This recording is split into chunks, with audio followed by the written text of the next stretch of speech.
कला में सट।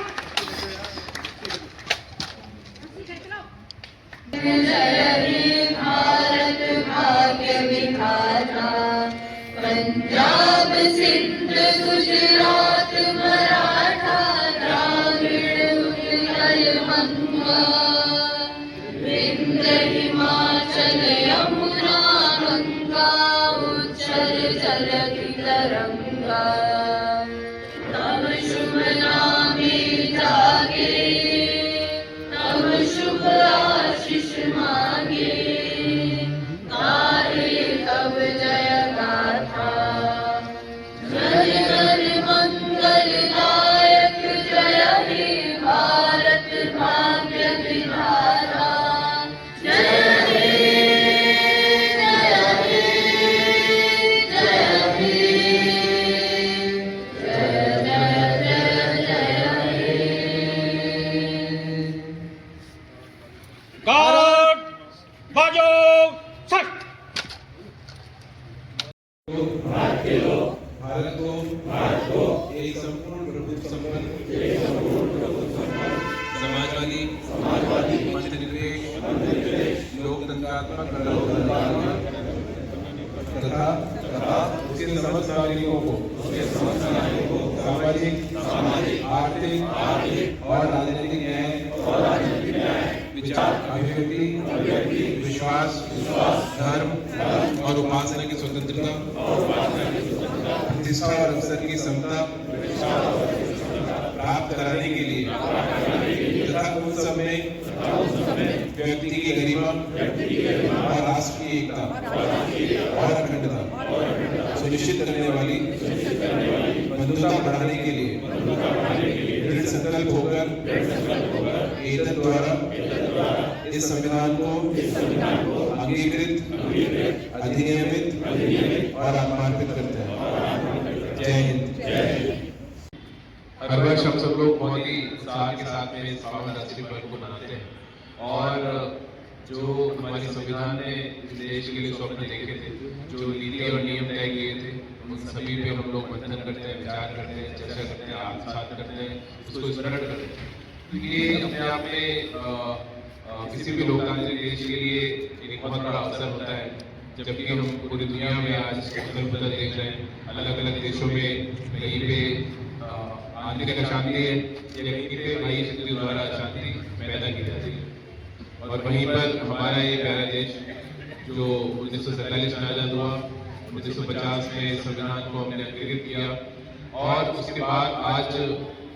76वें वर्ष में हम लोग प्रवेश कर रहे हैं। और निश्चित रूप से राष्ट्र के जीवन में 76 वर्ष बहुत छोटा समय होता है, और इस छोटे समय में जो उपलब्धियां हम सभी लोगों ने हासिल की है, निश्चित रूप से वो गौरवान्वित करने वाली है। हम सबको उस पर गर्व होता है, और कैसे देश को हमें आगे लेकर जाना है, उसमें प्रत्येक नागरिक के रूप में हमारा जो कर्तव्य है उसे कैसे पूरा करना है, वो संकल्प हम लोग आज के दिन लेते हैं। एक परंपरा बन गई है या बन गई थी कि इन सभी राष्ट्रीय पर्वों को एक मात्र औपचारिकता मानकर और निभा दिया जाता था और उसको एक छुट्टी का दिन मान लिया जाता था। पर वर्तमान समय में वैश्विक राजनीतिक परिस्थितियों में जब हम सब लोग पूरी दुनिया के बारे में पढ़ते हैं, देखते हैं, समझते हैं, तो राष्ट्र के नागरिकों का राष्ट्र के प्रति क्या कर्तव्य है और उनका अपने राष्ट्रीय कर्तव्यों के प्रति जागरूक होना कितना महत्वपूर्ण है, तभी वो देश जीवित रह पाता है, तभी वो देश आगे बढ़ पाता है। ये सब आप सब लोग देख रहे हो। तो उसमें हर एक व्यक्ति का जब कर्तव्य की बात होती है तो हमारा भी देश के प्रति कर्तव्य है। कोई व्यक्ति बड़ा कर्तव्य निभाता है, कोई व्यक्ति छोटा कर्तव्य निभाता है, लेकिन उसका जो उद्देश्य है और उसका जो उपलब्धि है वो एक जैसी ही होती है। ये कोई आवश्यक नहीं है कि कोई प्राइवेट सेक्टर में, कोई इंडस्ट्री में, कोई सरकारी गवर्नमेंट जॉब में, कोई पॉलिटिकल क्षेत्र में किस पद पे है, क्या काम कर रहा है। एक नागरिक के रूप में हम सब लोग बराबर हैं और हम सब लोग मिलकर इस देश को संबल प्रदान करते हैं, इस देश को सशक्त करते हैं। तो उसमें हमारे जनपद गाजियाबाद में हम सब लोग जिला प्रशासन काम हैं और निश्चित रूप से जितनी भी इस प्रकार के इवेंट्स होते हैं उनको अपनी परिणति पर लेकर जाना, उनका एक सकारात्मक उद्देश्य है, एक सकारात्मक जो है समाज के सामने प्रस्तुत करना, उसकी रूपरेखा प्रस्तुत करना, समाज को ये समझाना कि ये कितनी आवश्यक चीजें हैं हमारे राष्ट्रीय एकता, अखंडता और एक राष्ट्रीय विकास के लिए। तो वो आज का दिन है और नित्य हम सभी लोग नई नई उपलब्धियां हासिल कर रहे हैं, नागरिकों के सामने उत्कृष्ट उदाहरण प्रस्तुत कर रहे हैं। मैं ये कहना चाहूँगा कि इसी प्रकार से उसी निरंतर उसी मेहनत के साथ जैसे हम लोग नववर्ष पे एक नया संकल्प लेते हैं अपने जीवन को और उत्कृष्ट बनाने के लिए और आगे बढ़ाने के लिए, इसी प्रकार से अपने राष्ट्र को आगे बढ़ाने के लिए ये एक अवसर है जब हमें राष्ट्रीय संकल्प लेना चाहिए कि राष्ट्र को सशक्त बनाने के लिए, राष्ट्र के नागरिकों को समृद्ध करने के लिए और उन सभी को आत्मनिर्भर बनाने के लिए, उन सभी के जीवन में सशक्तिकरण लाने के लिए सब लोग मिलकर प्रयास करेंगे और जो हमसे बन पड़ेगा हम वो करेंगे, न केवल अपने प्रशासकीय दायित्वों के दौरान जो भी आपको दायित्व दिए गए हैं शासन द्वारा, सरकार द्वारा, आप सभी लोग गवर्नमेंट जॉब्स में, तो निश्चित रूप से हमारी जिम्मेदारी और बढ़ जाती है और न केवल अपनी कार्यप्रणाली से बल्कि अपने आचरण से भी हमारी जिम्मेदारी और बढ़ जाती है, क्योंकि लोग हमें देखते हैं किस प्रकार से हम लोग आचरण करते हैं, उसी प्रकार से शासन, सरकार, संविधान और उसकी व्यवस्थाओं के बारे में लोग आकलन करते हैं। तो ये बहुत आवश्यक है कि जो लोग शासकीय पदों पे हैं, जो लोग शासकीय सेवाओं में हैं, उनका आचरण उत्तम होना चाहिए, आम आदमी के प्रति संवेदनशील होना चाहिए, जो गरीब है, जो विपन्न है, उसके प्रति बहुत संवेदनशील होना चाहिए, उनकी आवश्यकता उनको हमारी सबसे ज़्यादा आवश्यकता है और जब उस आवश्यकता का आकलन करते हैं सब लोग